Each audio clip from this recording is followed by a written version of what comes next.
Hello viewers, আসসালামু আলাইকুম।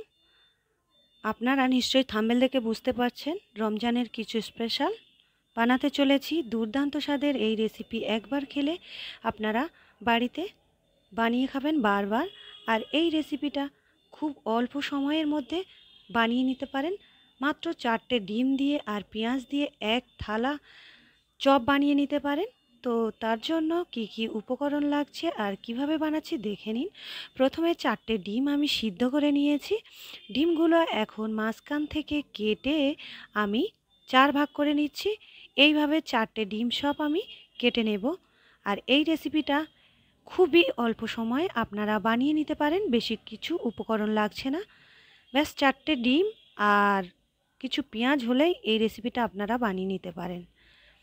আমি এখন ডিমগুলো মাঝখান থেকে কেটে দুভাগ করে সবগুলো কেটে নিচ্ছি। ডিমগুলো সব কেটে নিয়েছি। পেঁয়াজ এখানে 2-3টে বড় বড় সাইজের পেঁয়াজ কেটে নিয়েছি। কিছু কাঁচা লঙ্কা ছোট ছোট টুকরো করে কেটে নিয়েছি, এর মধ্যে দিয়ে দিচ্ছি। এখানে আরও কিছু ধনেপাতা দিয়ে দিলাম। আর এখানে দিয়ে দেব লঙ্কার গুঁড়ো 1 চামচ, এটা ঝাল ঝাল হলে খেতে ভীষণ ভালো লাগে। হলুদ গুঁড়ো 1/2 চামচ দিয়ে দিলাম। এর মধ্যে আরও কিছু মশলা যোগ করে দেব। স্বাদ অনুযায়ী লবণ দিয়ে দিলাম। ধনের গুঁড়ো 1 চামচ দিয়ে দিলাম। ভেজে রাখা জিরের গুঁড়ো 1 চামচ দিয়ে দেব। এর মধ্যে গরম মশলার গুঁড়ো দিয়ে দেব 1 চামচ। এরপরে এর মধ্যে আমি 2 কাপ বেসন দিয়ে দেব। আর ক্রিস্পি করার জন্য আমি এখানে 1 কাপ চালের গুঁড়ো দিয়ে দেব। চালের গুঁড়োটা দেওয়ার ফলে ভীষণ মুচমুচে হবে আর খেতে ভীষণ ভালো লাগবে।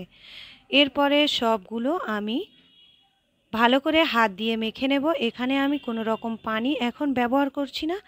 যদি পানির প্রয়োজন পড়ে তখন ব্যবহার করব, কারণ পেঁয়াজ থেকে প্রচুর পরিমাণে পানি বের হয়। তো আমি হাত দিয়ে একটুখানি ভালো করে মাখিয়ে নেওয়ার পরে একটু শুকনো শুকনো লাগছিল, তাই অল্প পরিমাণ পানি দিয়ে আমি এটা ভালো করে মাখিয়ে নিয়েছি।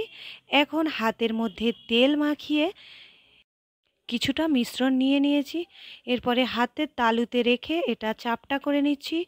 এরপরে এর মধ্যে আমি ওই কেটে রাখা ডিম উপর থেকে দিয়ে দেব।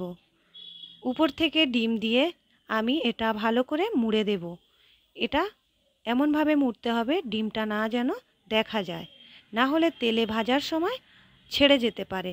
তো হাত দিয়ে আমি সুন্দর করে মুড়ে নিয়েছি।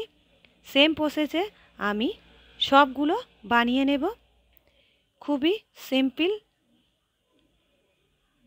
একবার ভিডিওটা দেখলে বুঝতে পারবেন কিভাবে বানাচ্ছি। তো আমি সবগুলো বানিয়ে নিয়েছি।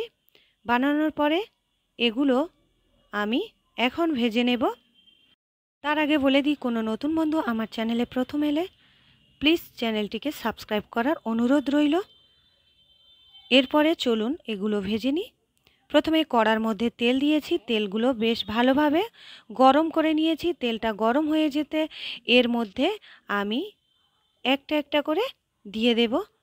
আর এটা তেলটা ভালো করে গরম করে নিয়ে গ্যাসটাকে একদম মিডিয়ামে রাখতে হবে, না হলে সব পেঁয়াজগুলো পুড়ে যাবে আর খেতে ভালো লাগবে না। উপর থেকে লালচে কালার চলে আসবে, ভিতরে কাঁচা থাকবে। তাই হালকা আছে এগুলো আমি একটু সময় নিয়ে ভেজে নেব। একটু সময় নিয়ে ভাজলে খেতে ভীষণ ভালো হবে আর মুচমুচেও হবে। এইভাবে আমি সেম প্রসেসে সবগুলো ভেজে তুলে নিয়েছি। এখন একটি পাত্রে করে ঢেলে নেব। এটা একদম খাওয়ার জন্য রেডি। এটা আপনারা সসের সঙ্গে পরিবেশন করতে পারেন, আর এটা শুধু এমনিও খেতে পারেন, ভীষণ ভালো লাগে। আর ভালো লাগলে অবশ্যই চ্যানেলটিকে সাবস্ক্রাইব করবেন, লাইক কমেন্ট শেয়ার করবেন, আর আপনার বন্ধুবান্ধবের সঙ্গে আমার ভিডিও শেয়ার করবেন। এরপরে এটা আপনাদের কেটে দেখাচ্ছি কেমন হয়েছে। ভিতরটা দেখতে পাচ্ছেন কতটা সুন্দর হয়েছে।